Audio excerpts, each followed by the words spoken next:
It's now a privilege for me to introduce to you Pastor Victor Martinez, who's going to be sharing a testimony of what God is up to on the north side of Minneapolis through his church and our partnership.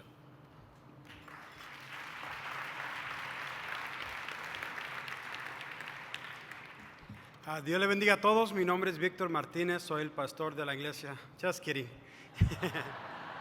My name is Victor Martinez. I'm the pastor of New Generation Church in North Minneapolis. My wife, Daisy, is here in table 4. She's pregnant with our second daughter, and she's 5 months pregnant, so I'm really excited.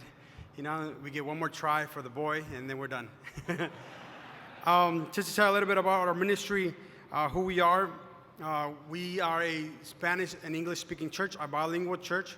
We seek to serve the second and third generation Latinos in our community, which tend to be more Americanized in North Minneapolis. A lot of people don't know this, but North Minneapolis, the Latino population has grown 100% in the last 10 years. So it's growing the fastest in any part of the city. Just within 2 miles or 3 miles of the church where we're at in North Minneapolis, there went from 2,500 to 5,000 in 10 years. And so if that trend continues in the next 15 years, we'll probably be about 25% of North Minneapolis.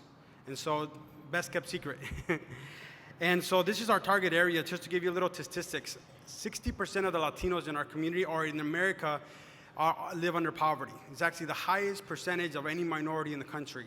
The second generation actually doesn't do much better. They're at about 40%, which is also the highest of all minorities in the country. And then they deal with a lot of immigration issues, as we all probably seen in the news sooner or later. Each family deals with one way or another, broken homes, uncertainty, and this is our mission field. As you can see, there's a lot of need. With any business, like brother here said, it costs money, and the church is the same thing. We just started September of last year from bottom up. And just to give you some information on that, me and my wife, we work full-time still. You know, we don't even reimburse ourselves for ministry because we have a heart to just put everything the ministry comes in, bring it right out. So whether it's new equipment for the kids to, like when we do a festival outside, whether it's anything, every single penny goes outside to whatever we're trying to do. And so I want to tell you a little bit of the story of one family in particular. Before the church launched in September, we did a soccer outreach last year, about the same time. And Crew, that's when I first got connected with Crew, and they provided us with some resources. But mainly this one child, Dora, she got connected to the youth, to the church, what we're trying to do there. And so we gave a biblical message at the end of practice and things like that. And her brothers and sisters didn't want to have nothing to do with me. I would go to them, they literally run away from me. And so Crew came up with, gave us an opportunity to send kids to camp for free, Bible camp for free. And I jumped right on it. So we got Dora and her older sister, 13 years old, to go to Bible camp. She went to Bible camp. Dora accepted Jesus for the first time over there. She was 8 years old. Susana, which is her sister, then became friends with us. Now she won't run away anymore. And so we connected her then to a festival that we did to help with backpacks, to give backpacks away to the kids. And so as Susana did that, she started working in the church and helping us. And then a few weeks later, she went to a youth event where she accepted Jesus for the first time. Then after the church started, the first day the church opened, Crew also gave us some volunteers to help welcome people because we were literally a crew of 4 or 5 people. And me, my wife, and my daughter were part of the 4 or 5 people. And so they provided that. And a few weeks later, Jose, her older brother, he's 14, he came to church and he accepted Jesus. And he does everything from run the cameras to run the board, everything. And then since Crew also provides resources for us to be able to go to sports games and things like that, as you know, the poverty level is really high. So most, if not all these kids that I've worked with in the last 10 months have never been to a professional sports team game, anything. Wild, nothing. And so they provided these resources to go to the different venues, and I take a whole bunch of kids. They got 20 tickets, I'll take all 20 of them, right? I got plenty of kids. And the main place where we work at is City View.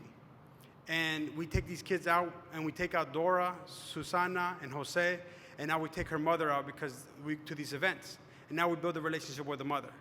And then after that, now I have a chance to come into their home. They actually invite me to eat in their home now. They invite me to, I get to know their older 2 kids that are involved in illegal things, but I get the chance to now minister to them.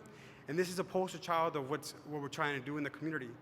The City View, which holds about 20% of the Latinos in my immediate community, these are the places where 2 to 3 families live in a 1-bedroom. And these kids a lot of times don't have food. And so resources that crew has given us is just to incentivize these kids for Easter, just giving them things. They're excited to get a little doggy bag of treats for them. They're excited, they get in line, they push each other around just for that. And that gives me as a minister, as a man there in front of them, credibility. And so we really appreciate everything that's happening with us. Our vision is to grow our ministry twice every year. We started with 4 families, 3 unchurched and 1 de-churched. And this next year, by September, we're hoping to at least more than triple that. But our vision is to double our outreach, double our souls for Jesus, double everything.